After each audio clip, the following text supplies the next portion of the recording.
আসসালামু আলাইকুম রাহমাতুল্লাহ। এই প্রথম কোয়েল পাখির ডিম কুরিয়ারে পাঠাইতেছে আর এই ডিমগুলা কিন্তু কক্সবাজার যাইবো। আমার অনেক ভাই যে ২০ ডিমের জন্য আইসা নিতাছে।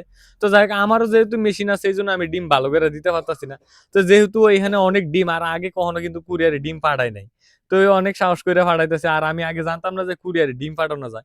তো এই ডিমগুলা প্যাকেটিং করতে আপনাদের কিছু মানে অভিজ্ঞতা শেয়ার করি। আমার অনেক ভাই কোয়েল পাখি পালন কইরা মানে পালন করার চিন্তা ভাবনা করতাছেন, আমগো ভিডিও দেখেন।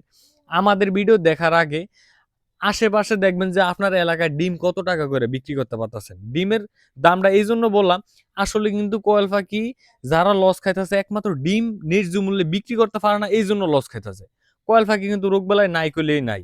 খুবই কম যে শুধু একটু এই ধরেন যে একটু যারা তুষে পালেন, যদি তুষটা একটু বা কয়দিন পর পাল্টায় না দেন তাহলে মানে গ্যাসে চোখ-টোখ বন্ধ হয়ে যাইবো এবং ঠান্ডার একটু সমস্যা থাকে। ওইটা থেকে বিভিন্ন রোগ হয়।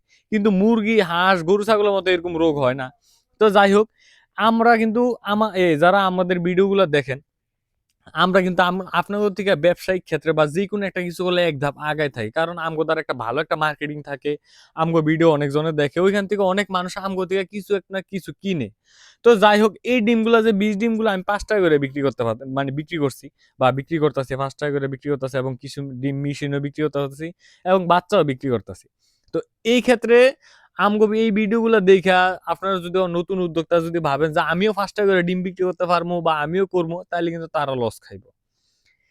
কোয়েল পাখির ডিম কমপক্ষে যদি ৳৩ নিচে বিক্রি করেন তাইলে ওই খামারি কোনোদিনও লাভ করতে পারবো না। আর আপনি কোয়েল পাখিও পালন করার দরকার নাই। অনেক ভাই বলতে পারেন যে ভাই একটা পাখি কয় টাকা তাইলে খায়? একটা পাখি কমপক্ষে ৳২.৫ খায়।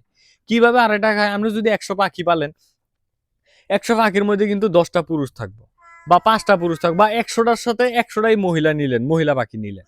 নেওয়ার পরে কি আপনার প্রতিদিন কি ১০০ পাখি ডিম পারবো? কমপক্ষে ১০ টা পাখি কম ডিম পারবো। যারা বুঝেন। আর যারা বুঝেন না তাগো পারবো ৮০ টা বা ৭০ টা। এখন ৭০ টা পাখি ধরেন যে ডিম বিক্রি করলেন। তো ৭০ টা ডিম বিক্রি কইরা যে টাকাটা আইলো ৭০ টা পাখি কি খাবার খাইলো? খাইবো তো ১০০ পাখি। তো ওই হিসাব করলে একটা পাখি দৈনিক একটা পাখির ওষুধ, বড়ি, খাবার সবকিছু মিলায় তার পিছনে ৳২.৫ খরচ আছে। ৳৩ যদি বিক্রি করেন প্রতি ডিমে আপনি ৫০ পয়সা করে লাভ পাইবেন। গড়ে হিসাব কইরা।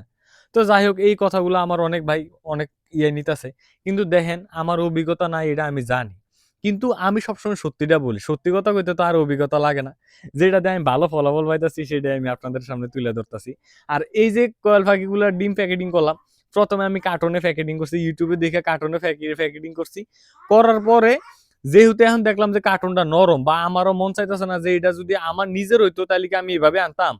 তো এই ভাইয়েরে আমি না জানাই আবার এই যে যে কয়েল পাখির বাচ্চা ডেলিভারি দেই ক্যারেট গুলা আবার প্যাকেটিং করে আবার পাঠাইতেছি। তো এই আলহামদুলিল্লাহ ওইখানে যাওয়ার পরে মাত্র ৪ টা ডিম ভাঙছে। তা আমার সবচাইতে আমার মূল উদ্দেশ্য হইলো এই ডিমগুলা যে পাঠাইতাছি এই শুধু সে আমার টাকা দিয়েছে তার হাতে যেমনে মন চায় এমনি পৌঁছাক এটা কিন্তু না। আমার কথা হলো তার হাতে যাতে ভালো করে পৌঁছায় এবং পরবর্তীতে যাতে সে আমার বদনাম না করতে পারে এইজন্য একটু ভালো করে প্যাকেটিং করে পাঠাইতেছি। তো যাই হোক আমার জন্য আপনারা দোয়া করবেন যাতে আমার খামারে আল্লাহ তাআলা বারাকা দান করেন।